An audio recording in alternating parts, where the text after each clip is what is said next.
پہنچ گیا یہ میسج؟ تو اب میں روک رہا ہوں تمہیں، یہ سورہ ذہن میں رکھنا. سورہ تو اللہ نے ہمیں پیدا کر دیا، ہمیں عقل دے دی. اب ضرورت کیا ہے کہ ہم اس کے ضابطے کی پابندی کریں اور اس کے حلال و حرام کی پابندی کریں. بہت شکریہ، پیدا کر دیا. ٹھیک ہے نا، یہ نمازیں پڑھ رہے ہو، روزہ رکھ رہے ہو، نوجوان دوستوں کو کہہ رہا ہوں کہ میاں پیدا تو کر دیا نا، تو شکریہ ادا کر دو، بہت شکریہ. اب نمازیں پڑھنا، روزہ رکھنا، حج کرنا، زکات دینا، اس کی ضرورت کیا ہے نا کوئی ضرورت؟ تو کیوں کر رہے ہو؟ دیکھو یہ میسج آج لے کے جانا. تو یہ نمازیں کیوں پڑھ رہے ہو، روزے کیوں رکھ رہے ہو؟ بھائی پیدا کر دیا، بہت شکریہ. کہا نہیں، اگر اعمال بجا نہیں لائیں گے تو قیامت میں مارے گا. اگر اعمال بجا نہیں لائیں گے تو قیامت میں مارے گا. تو اب ہمارا رشتہ اللہ سے قیامت کے ذریعے ہے. بھائی ہے یا نہیں؟ بھائی بہت توجہ رکھنا، بہت توجہ رکھنا. آج تمہیں سورہ حمد کے معنی سے قریب کرنا چاہ رہا ہوں. ہمارا رشتہ اللہ سے قیامت کے حوالے سے. توجہ رہے. اب پھر چلو واپس سورہ حمد کی طرف. شروع کی 3 آیتیں، بسم اللہ الرحمن الرحیم، الحمدللہ رب العالمین، الرحمن الرحیم. آخر کی 3 آیتیں، ایاک نعبد و ایاک نستعین، اہدنا الصراط المستقیم، صراط الذین انعمت علیہم غیر المغضوب علیہم ولا الضالین. 3 آیتیں اللہ کے سلسلے میں، 3 آیتیں بندے کے سلسلے میں. درمیان میں رکھا مالک یوم الدین، قیامت کا مالک وہ ہے.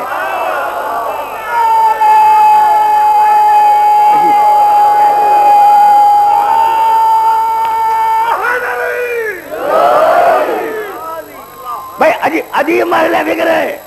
جہاں اپنے سننے والوں کو لے کے آ گیا الحمدللہ. بھائی رکے رہنا، رکے رہنا. الحمدللہ، حمد ہے اللہ کے لیے. سورہ حدید میں آواز دی، یہ للہ تو سمجھ لو، للہ.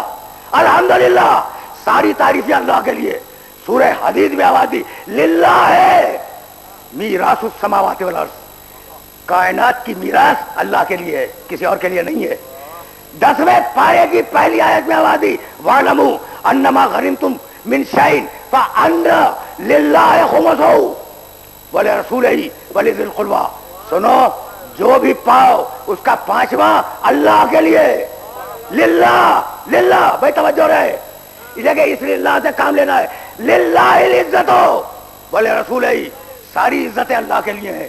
تو یہ للہ سمجھ میں آ گیا، للہ سمجھ میں آ گیا. بھائی توجہ رہے. اور کل میں نے آیت پڑھی، قل، پیغمبر کی شان کی آیت، قل ان صلاتی و نسکی و محیایا و مماتی للہ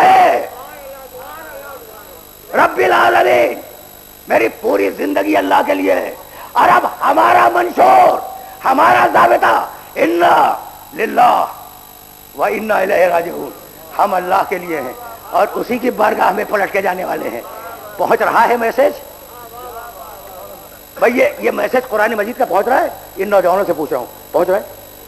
اگر پہنچ رہا ہے نا تو اب یہاں رک جانا. تو اب میرا نبی اللہ کے لیے، ٹھیک ہے نا بھائی؟ بالکل رکے رہنا اس مرحلے پر. اور اب اس مرحلے پر زیادہ زحمت نہیں دوں گا، لیکن جہاں لے آیا ہوں وہاں سنتے جاؤ. میرا پورا نبی، پورا کا پورا محمد اللہ کے لیے. اب اس محمد کو بچانے کے لیے اگر کوئی بستر پہ سو جائے تو محمد کے لیے نہیں سویا، اللہ کے لیے سویا.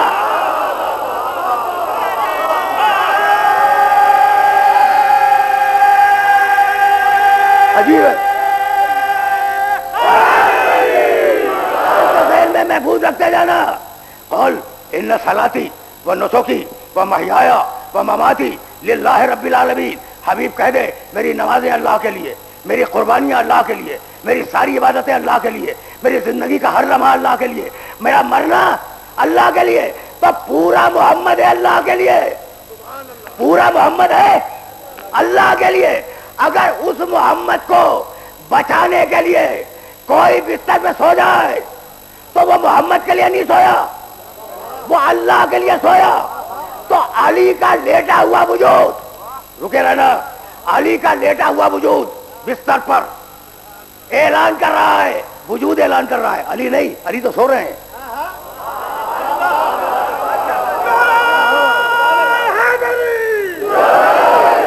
وجود اعلان کر رہا ہے.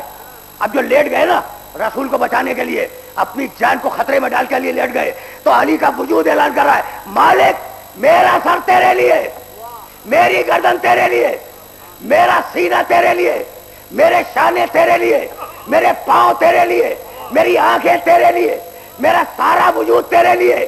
تو جب رات کو ہجرت کی علی نے کہہ دیا کہ مالک میرا پورا وجود تیرے لیے، اب مالک کیا کرے؟ مالک نے کہا علی تیرا پورا وجود میرے لیے، تو اب آج سے میری پوری مرضی تیرے لیے۔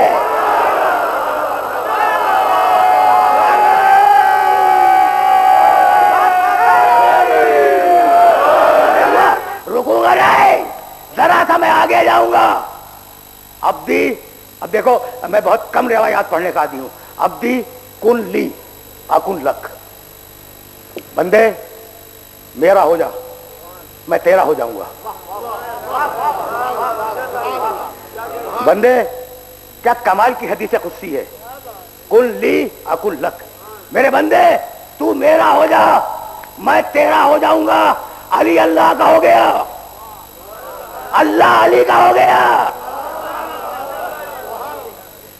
سمجھ رہے ہو نا بات کو؟ لیکن عجیب بات یہ کہ برابر کی دو حدیثیں، حدیث قدسی جانتے ہو؟ اللہ کا کلام۔ دیکھو قرآن بھی اللہ کا کلام ہے، لیکن قرآن میں اور حدیث قدسی میں فرق کیا ہے؟ فرق یہ ہے کہ قرآن کے لفظ بھی اللہ کے، معنی بھی اللہ کا۔ حدیث قدسی معنی اللہ کے، لفظ محمد کے۔ میں نے کبھی سمجھانے کے لیے ایک جملہ کہا تھا کہ بھائی قرآن میں اور حدیث قدسی میں وہی فرق ہے جو حسین میں اور عباس میں ہے۔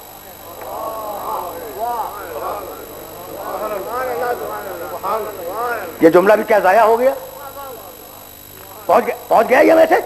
اگر پہنچ گیا تو بھائی یہیں سے میں آگے جاؤں گا۔ بھائی عجیب طریقے سے آواز دی، عبدی آتعنی اجعلو کا مثلی، بندے میری اطاعت کر میں تجھے اپنی مثال بنا دوں گا۔ بندے اطاعت کر، بندے اطاعت کر میں تجھے اپنی مثال بنا دوں گا۔ میں لے آیا اس منزل تک جس منزل پر اس روایت کو منطبق ہو جانا ہے۔ بندے میری اطاعت کر میں تجھے اپنی مثال، مثلی نہیں، مثل کے معنی ذات کے مشابہ، مثل کے معنی صفات کے مشابہ۔ عبدی اطعنی اجعلو کا مثلی، بندے میری اطاعت کر میں تجھے اپنی مثال بنا دوں گا۔ اب تمہیں ایک مثال پیش کر دوں کہ کہاں اطاعت کامل کی منزل آئی اور کہاں بندہ خدا کی مثال بن گیا۔ بھائی عجیب بات یہ کہ جنگ خندق سن 5 ہجری کی جنگ میرے سارے سننے والوں کے ذہن میں محفوظ ہے۔ اس جنگ کا عربی نام ہے احزاب، غزوۃ الاحزاب، اور اتفاق وقت یہ ہے کہ قرآن مجید کے 33ویں سورہ کا نام ہے سورۃ الاحزاب، اور قرآن نے اس سورے میں جنگ خندق کا منظر بھیجا۔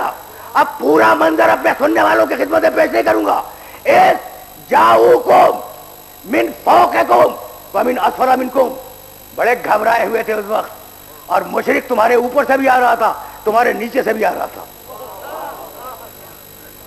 دیکھو میں تو بڑی احتیاط کروں گا جنگ خندق بیان کرنے میں، لیکن یہ قرآن ہے، یہ قرآن ہے، مصلحتوں کا خیال نہیں کرتا، حقائق بیان کرتا ہے۔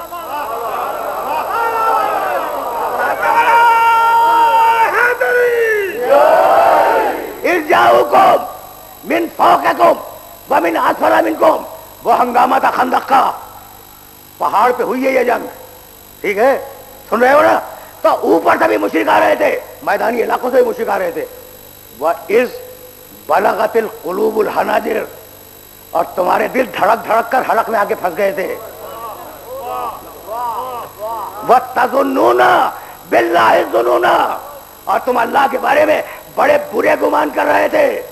ہنگامہ تھا، مشرکوں نے گھیر لیا تھا، تم پریشان تھے، تم کہہ رہے تھے کہ اب کیسے فتح ہوگی، تم مایوس ہو گئے تھے اپنی فتح سے۔ سننا وَكَفَى اللَّهُ الْمُؤْمِنِينَ الْقِتَالَ، اتنے میں اللہ آگے بڑھا اور اس نے مومنوں کے لیے جگہ فتح کر لی۔